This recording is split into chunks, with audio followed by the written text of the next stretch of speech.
Hello everyone. So I wanted to just make an update video. I know it's been over a week since I posted a video. It's just been really crazy lately. So this is just kind of an update, and I also want to talk a little bit about the medical system that we have here and the troubles with that, especially when it comes to needing a specialist or having a chronic illness such as liver disease or anything else you may be going through. So this video isn't particularly just for liver. I hope this helps. These are a few different tips I found to make a few things easier when it comes to dealing with hospitals and ERs and things like that, because it can get highly frustrating, especially when you don't feel good and you don't know what's going on, and you go into an ER and they look at you like there's nothing wrong with this person, and they treat you as if you're lying, and they just send you home and you have the same problem. And sometimes it feels hopeless. Sometimes it feels like there's just no help and nobody cares. But there is help, and there are different things that you can do, and they're not easy solutions by any mean. And they're not even, and I'm sure there's some better solutions out there. So please, in this chat, you're more than welcome to comment in about anything maybe you found that makes dealing with the medical system here a little easier when dealing with a chronic illness. So anyway, the past month and a half has been pretty rough on me. First, I had lost the ability to eat solid foods or drink liquids, which turned out to be dysphasia. And first of all, I am not a doctor or a medical profession. These things I talk about, just because they may pertain to my situation and they're my findings, they're not going to pertain to every situation. The body is different for everybody. And the key here is listening to your body and knowing when something's wrong and going in and have it checked out. And again, I'm a little under the weather, so I apologize if this video isn't as, great as, or, well, isn't as entertaining as usual. Something like that. Anyway, so about a month and a half ago, I had an issue where I couldn't eat solids and I couldn't drink liquids. I mean, drinking water, the water would just sit in my esophagus and then it would come back up unprocessed, just like it was when it went down. Same with food. It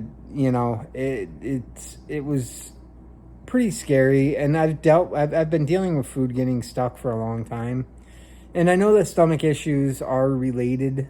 There are relations with stomach issues with liver disease, most of them having to do with acid reflux or too much acid in there, or varices, which are veins that shouldn't be there that could burst, ulcers, things like that. This is none of those. This is not related to my liver situation at all. So, if there's somebody out there that's going through what I'm explaining, feel free to comment as well.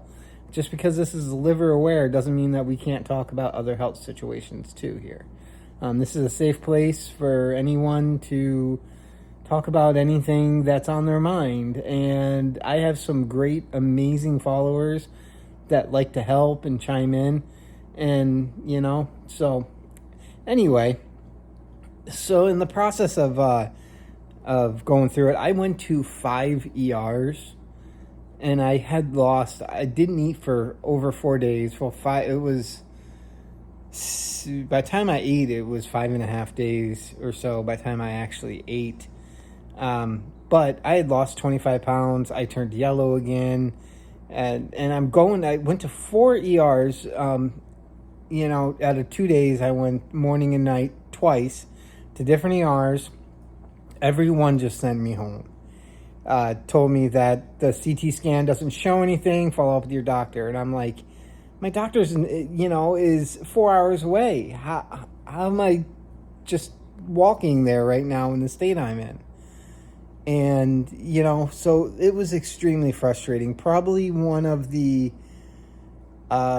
most defeated I've ever felt since I've had liver disease, with all the times in hospitals and everything else.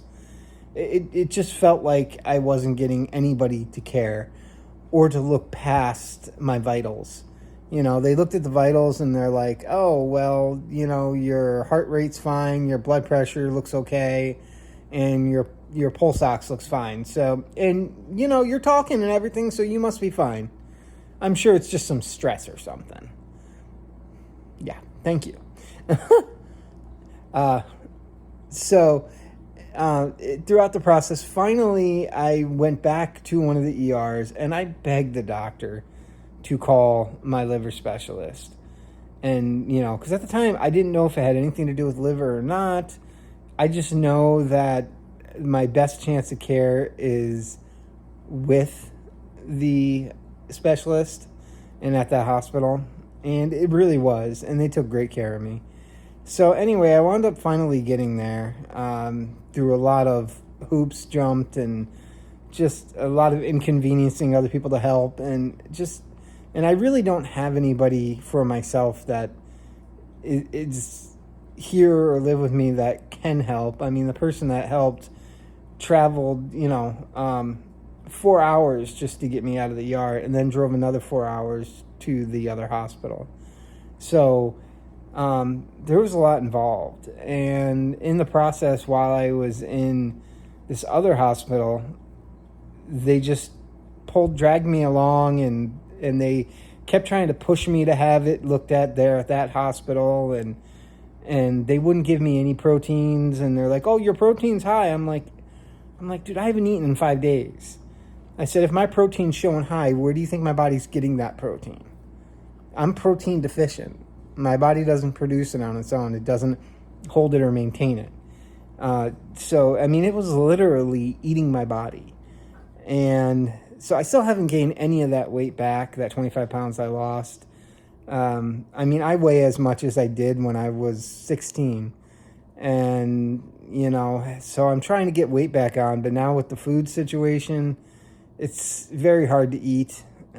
So with the food situation, they determined it's neurological. There was nothing wrong with my esophagus. It looked fine. There was a little bit of scarring, but nothing, from varices, but nothing that would cause any issues. They even did a biopsy just to rule anything out. So I have to go back and see a GI specialist for rare stomach disorders.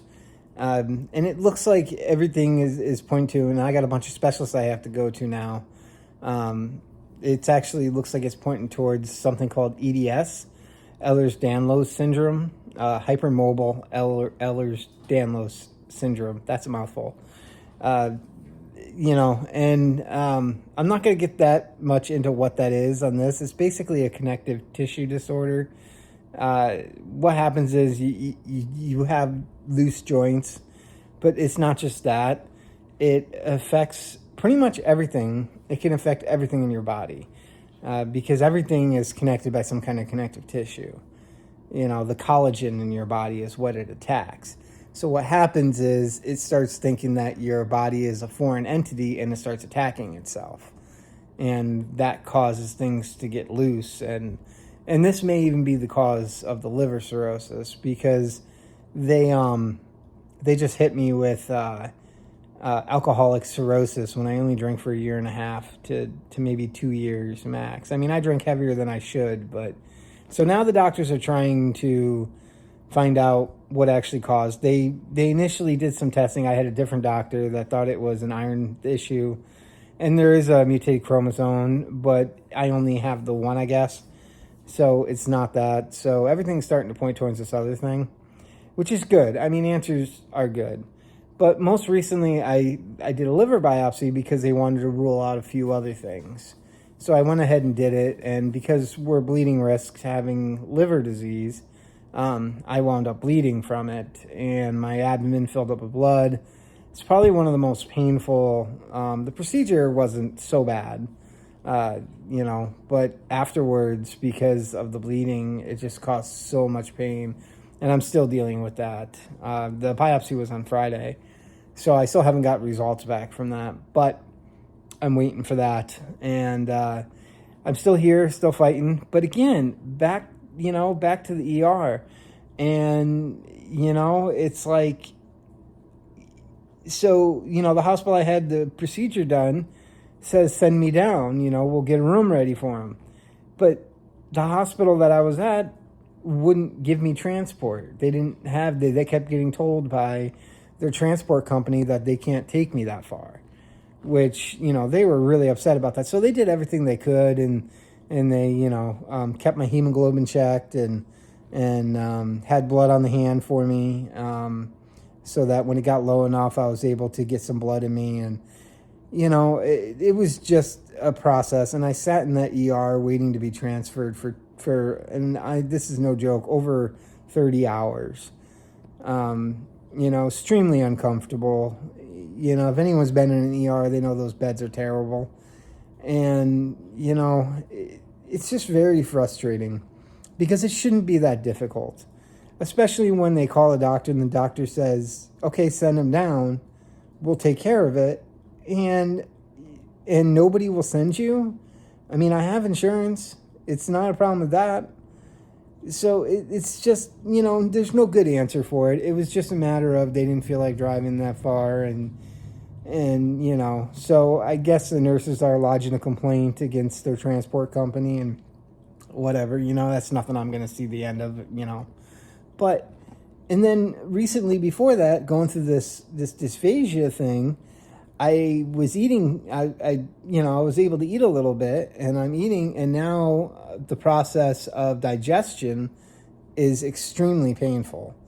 It feels like I'm getting stabbed directly in the stomach and where the esophagus meets the stomach, with certain foods. It's just so ridiculously painful, and it lasted for over 3 days. And I didn't know what was going on, and there again, got sent away from 3 ERs. And luckily, it, once the body processed through, it was able to get some relief on its own. But it's like, really? And this has happened to me a lot.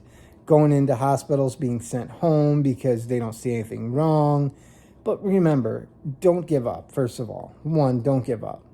Keep going back. Be the squeaky wheel. The squeaky wheel gets the grease. And if you have to go back 4 or 5 times, do it. Somebody eventually is going to take you serious and realize that you're not just there for your health, for the heck of it. You're there. Who wants to waste their time at an ER for days on end? There's so many other things. I could be sitting home in a chair and do the same thing and be more comfortable. So that whole thing is just a ridiculous situation, and it shouldn't happen. And unfortunately, something I've learned is that ER doctors, they're there to assess and triage. They are not there to diagnose you. They're not there to fix your problems or to give you long-term solutions or to even look deeper than what's stable. Their job is to make sure you're stable. And sometimes some are worse than others. Some are willing to go the extra mile, and they're willing to listen to you, hear what you say, and they're willing to, try to call your other doctors. But a vast majority of them, they don't want to make that phone call. I mean, heaven forbid that they call another doctor to ask for help, because, that's just going to mess with their pride. They're in charge of that ER. They're the doctor there, not them. And it's just ridiculous. When did it stop being about the patient and start being about politics and how the doctor feels, credited, or how whatever? And I will say that the nurses are usually the better ones out of all of them. I mean, I find that the nurses will listen to you more than the doctors. When I went in, I was in so much hernia pain, and he goes, okay, let me see. And he checks it. I'm laying down, and I just pulled the hernia belt off, and he goes, well, I don't feel any hernias. And I look at the doctor, and I go, I go, I'm not making this up. I'm not lying. I've had these hernias for going on close to 3 years now. And he looks at me and he goes, oh, well, I believe you. And he walks off, and then they do a scan and see my abdomen's full of blood, and I never see him again. He never comes back in the room. It winds up being a different doctor who actually tried, because they switch shifts. And sometimes shift change, if you're there in the middle of it, it can even be a grace or curse. One situation, the evening doctor was sending me to my specialist. I was all set. I was just waiting there till the bed opened up. And as soon as it did, they had transportation lined up. The new doctor came in the morning, decided he didn't want to deal with that, and shipped me off to the local hospital. And when they came to pick me up, the driver looks at me and goes, all right, I need you to sign this because your insurance may not cover this ride. I'm like, why? And he goes, oh, because you requested to go to this other hospital, and you were told you were fine to drive if you wanted to go there. So that new doctor went and full out lied. I had never felt so defeated. And this is the time that I lost the ability to eat food or drink solids. I mean, I was so defeated. I mean, I just, I broke down in tears. And, this driver was so nice. He listened to me. He did a report for me to help me, and it's just, why? And I know I'm not alone, but why do people that have chronic diseases that may be invisible to the naked eye get treated so poorly? And I know I'm not the only one. I hear horror stories about this all the time, So anyway, some of the things I found that help are, one, call your specialist or the doctor that, is in the loop with you before you go into the ER. Get numbers, get names of who's on call, so that you're ready with that information. You can walk in there, say what's going on, say, look, I was on the phone call. I was on the phone with this doctor. They told me to go in. They would like you to give them a call, and, because if there's nothing you can do here, then they want me sent up there, and they're willing to, work with you and see what we can do about getting me there. So I found that helps a little bit, but again, you still run into trouble, but it's something. At least, you're prepared. You have the information, you are prepared for, that phone call and what's going on. And, and the other thing, one, try not to take how the doctors treat you personally, which is one of the hardest things to do. Remember, they don't know who you are. They don't know your situation. And they may think you're faking it. But if you're having these same problems when you're by yourself watching TV at night and there's no one around, you're not faking it. Obviously. So if that's a little reassurance, because sometimes that stuff can get into your head and you start thinking, is it really that bad? Yeah, if it's bad to you, then yes, it is your body. You're the one that knows what's going on. I've been looked at like I'm crazy for years because of the funny things I've had going on. And now it all is starting to make sense, because every single one of those funny things, the hernias, they're caused by it. Liver damage can be caused by this. So many things. The stomach issues can be caused by this. It's starting to make a little sense. But now we've got to get into the specialists and get the testing done so that I can get a, actual diagnosis. And then, for this particular thing that I'm thinking I have, there's no cure for. But there are different things they can do to help flare-ups and to help issues. And anything that they do is helpful. More than likely, because there's no cure and there's no way to stop the stomach thing, they tried packing it full of Botox. Botox paralyzes the esophagus, so it stops squeezing so much, so it'll let the food down. That didn't work. It worked a little bit. It allowed me to eat some soft foods, but, which I'm grateful for, don't get me wrong. Plus they stretched it. So, there's really nothing that they can do to the esophagus. There's no surgeries for it, because there's basically there's a short in the wiring that, you know, goes from the brain to that, and the brain is misfiring, which totally makes sense. I mean, I've been saying my brain's been misfiring for years. Just a little lame humor. I mean, hey, you know, merry heart doth good like a medicine. You know, the Bible says that, and I truly believe staying positive is so good, but it's hard. It is. So anyway, this video has got to be my longest one I've made yet. So I'm going to end this one now. Also, do me a favor. Some people have asked about me doing a live and doing some question and answer, like let people talk and just try to talk about, you know, some of the questions and things like that. If you're interested in that, do me a favor. Why don't you, just so it's easy so I don't miss it, put a smiley face emoji as the first thing you type in the comments. That will help me, and that way if I don't get a chance to read it, I'll see those, because I don't know when I'm going to be back in the hospital, how long. So if I don't get back to your comment right away, I am so sorry, and I am trying to go back and catch up on some now. I will definitely do my best. I'm also looking to try to move so that I can get proper medical care. Being on my own is just very difficult, and being so far away from the proper places. Unfortunately, I can't afford to move. There is a GoFundMe that started for it. If anyone would like to help. Now, I know a lot of people on this are going through the same situation, so please, if you are, don't put yourself out, and don't harm yourself financially to help me. Definitely don't do that. But I really hate asking, that, and it's just extremely hard to live these days.